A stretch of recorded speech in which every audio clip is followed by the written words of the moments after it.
कृष्णा को संसार की कोई चिंता नहीं, बस उसकी राधा खुश रहे तो कृष्णा को संसार में किसी का भय नहीं। ये बात इतने सहज भाव से केवल कृष्ण ही कह सकता है, क्योंकि वो पुरुष है, राधा नहीं।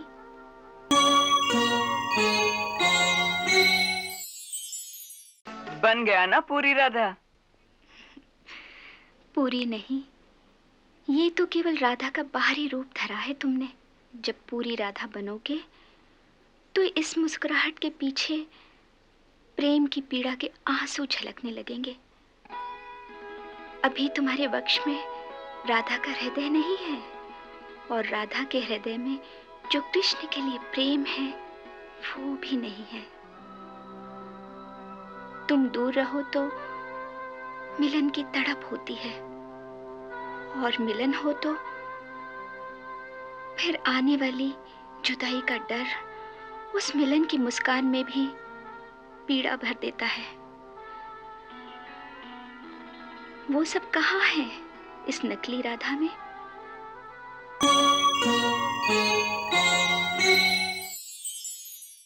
तुम तो अनादिकाल से निर्मोही हो। तुम मोह के बंधन को नहीं जान सकते। कभी किसी बहेली के जाल में फंसे हुए किसी पंछी को फड़फड़ाते हुए देखा है? बस कृष्ण प्रेम के जाल में फंसी हुई राधा की फड़फड़ाहट भी वैसी ही है। जब इस अवस्था पर पहुंचोगे तो राधा बनोगे। कभी कभी सोचती हूँ, तुम पर मेरे प्रेम का जो ऋण है उसे तुम कभी नहीं चुका पाओगे। हाँ राधे, तुम ठीक कहती हो। तुम्हारा ये ऋण चुकाना सचमुच अति कठिन है। कठिन नहीं, असंभव है। तुम मेरे चिर ऋणी हो और सदा ऋणी ही रहोगे।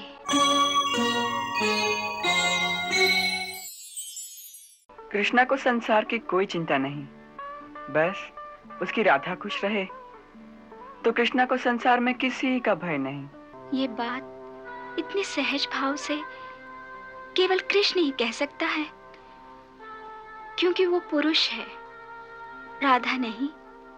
क्यों नहीं कह सकती? मैं तो समझता था कि कृष्ण और राधा में कोई अंतर ही नहीं है। फिर राधा ये बात क्यों नहीं कह सकती? बोलो ना, क्यों नहीं कह सकती? तुम राधा होते तो इस क्यों का उत्तर स्वयं ही जान लेते।